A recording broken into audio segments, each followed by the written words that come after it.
آبشار کے چاروں طرف پہاڑی کے دامن میں سبزہ پھیلا ہوا تھا اور شاید چٹان کے رخ کو اندر موڑ دیا گیا تھا کیونکہ آبشار کا پانی چٹان سے نیچے گر رہا تھا، پہاڑ ہی میں غائب ہو جاتا تھا۔ نہایت عمدہ ترکیب تھی۔ آبشار کو سرنگ کے اندر موڑنا آسان بات نہیں تھی، لیکن ان جفاکش لوگوں کو دیکھنے کے بعد حیرت میں کمی ہو جاتی تھی۔ مجھے اور طالب کو یہ جگہ بہت پسند آئی تھی، لیکن افسوس ہم یہاں سیر و تفریح کرنے نہیں، کشت و خون کرنے آئے تھے، جس کی ابتدا شہباز خان نے کر دی تھی۔ گو سرتاج خان سے تعلق کا طریقہ جنگ مجھے بہت پسند آیا تھا۔ یہ جنگ بھی تھی اور تفریح بھی، لیکن میں جانتا تھا کہ تفریح عارضی ہے۔ اس علاقے میں تو قدم قدم پر گولیاں چلتی ہیں، کہاں تک تفریحات کا سہارا لیا جائے گا؟ اور پھر شہباز خان کے تیور تو بہت خراب تھے۔ ان سے اندازہ ہوتا تھا کہ ہر اس شخص کو موت کے گھاٹ اتار دے گا جس کے بارے میں شبہ ہوگا کہ اس کا سرتاج خان اور دولت خان سے کوئی تعلق ہے۔ وہ تو آیا ہی اس لیے تھا اور تالوت پورے طور سے اس کا مددگار تھا۔ بہرحال ہنگاموں میں میری کیا چلتی، میں کر بھی کیا سکتا تھا؟ کیا تاسیہ میں ہمارا داخلہ علیل اعلان ہوگا؟ میں نے سرنگ کے دھانے کی طرف بڑھتے ہوئے کہا۔ ہاں، ہم چوروں کی طرح داخل نہیں ہوں گے، شہباز خان نے سینہ تان کر بولا۔ لیکن سرتاج خان ہمارے پیچھے ہے، وہ جس قدر بزدل ہے تم دیکھ چکے ہو، اب وہ پیچھے پٹاخے چلاتا رہے گا۔ ویسے یہ بات اسے بدحواس کرنے کے لیے کافی ہے کہ ہم اس کے شہر میں داخل ہو رہے ہیں، اس کی بزدلی کا راز ہمارے سینے میں ہے۔ اس کے آدمیوں کو بھی معلوم ہے، میں نے کہا۔ اگر ایک بھی آدمی پر اسے شبہ ہوا تو یہ راز کسی اور کو بتا دے گا تو وہ تو اسے زندہ نہیں چھوڑے گا۔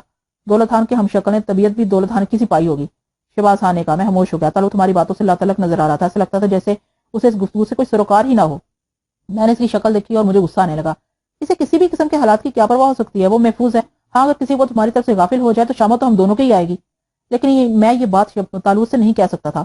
بوڑھا شہباز تو آیا ہی منہ سے کھلنے تھا۔ تھوڑی دیر کے بعد ہم اس عظیم شان سرنگ کے دانے کے پاس کھڑے تھے جو شاید تاسیہ میں دال ہونے کا دروازہ تھا۔ آبشار کا پانی اس کے اوپر سے گزر کر اندر کسی سمت جا رہا تھا۔ اس کی آواز کی گرج ضرور محسوس ہو رہی تھی، لیکن وہ کہیں نظر نہیں آتا تھا۔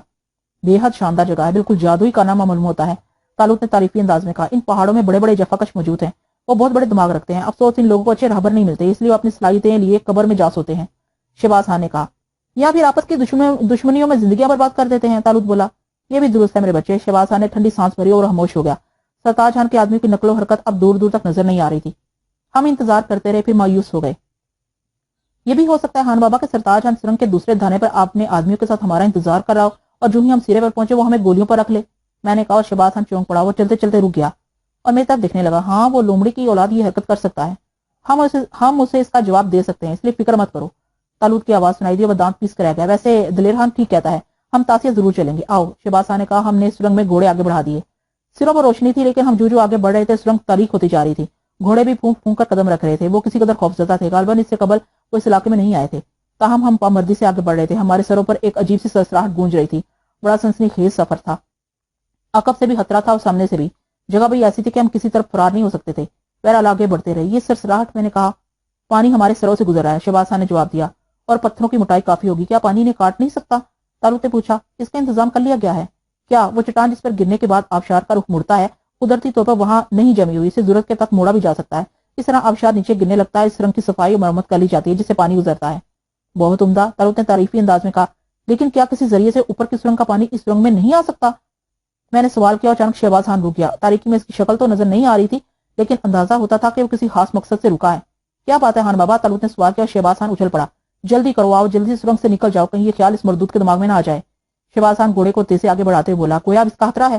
100%، جلدی آؤ، ہم آدھی۔ لیکن الفاظ شہباز خان کے حلق ہی میں اٹک گئے۔ جس جگہ ہم تھے وہاں سے صرف چند گز کے فاصلے پر اچانک روشنی ہوئی، پھر ایک خوفناک آواز کے ساتھ آبشار کا پانی اندر گھس آیا۔ بھاگو، واپس بھاگو، شہباز خان چیخا، لیکن ہمارے عقب میں بھی پانی کھل گیا۔ پانی کے طوفانی شور میں اس بار شہباز خان کی آواز بھی سنائی نہ دی۔ جس طرف سے ہم آ رہے تھے وہ بلندی پر تھی، ہم بتدریج ڈھلان میں جا رہے تھے، اس لیے عقب سے آنے والے پانی کے ریلے نے گھوڑوں کے قدم اکھاڑ دیے۔ گھوڑے بھیانک آوازوں میں چیخے، انہوں نے کھڑے ہونے کی کوشش کی، لیکن یک پانی کا خوفناک ریلا بے پناہ طاقتور تھا۔ اس نے گھوڑوں کو اچھال کر چھت سے ٹکرایا۔ صرف ایک لمحے میں میرے جسم کے نیچے سے گھوڑا نکل گیا اور میں سرنگ کی دیوار سے ٹکرایا۔ میرے ہاتھ ہلا میں جھول گئے، کسی موہوم سے سہارے کی مدد فضول تھی۔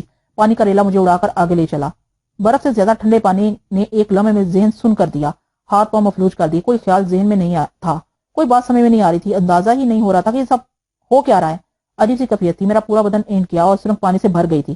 پانی چھت تک پہنچ گیا تھا کیونکہ اس کی مقدار بھی زبردست تھی۔ اندازہ نہیں ہو سکا کہ ہوش کے کتنے لمحات گزرے تھے۔ پہلے دماغ میں ٹھنڈک ہوئی، پھر دم گھٹنے لگا، جان کنی کے عالم کا بھی احساس تھا، لیکن اس کے بعد سارے احساسات سے عاری ہو گیا، کچھ ہوش نہیں رہا۔ لیکن عالم بے ہوشی کا وقت بھی متعین نہیں کر سکا، ہوش آ گیا۔ ہاں، کیسی حیرت انگیز بات ہے، ہوش آ گیا تھا، لیکن دماغ بدستور معاف تھا، سوچنے سمجھنے کی قوتیں سوئی ہوئی تھی۔ بہرحال کافی دیر تک یہ کیفیت رہی، پھر حواس واپس آ گئے۔ احساسات جاگے تو محسوس ہوا کہ چاروں طرف پتھریلی دیواریں ہیں، اوپر چھت ہے، یہ ناہموار دیواریں کوئی غار ہی ہو سکتا ہے، لیکن یہ غار ذہن میں تحریک ہوئی اور موت کی سرنگ یاد آ گئی۔ ایک بار پھر حواس جواب دینے لگے۔ وہ تصور اس قدر بھیانک تھا، خدا کی پناہ، چاروں طرف سے بند سرنگ اور طاقتور سفید پانی، کتنا ٹھنڈا، کتنا یخ۔ لیکن اس کے بعد زندگی کا کیا سوال ہے؟ تو کیا یہ قبر ہے؟ لیکن ایسی کشادہ قبر، میں نے قبریں تو دیکھی تھی، اتنی کشادہ تو نہیں ہوتی۔ پھر بزرگوں کی بات یاد آ گئی، نیک امال والے کی قبر کشادہ ہو جاتی ہے۔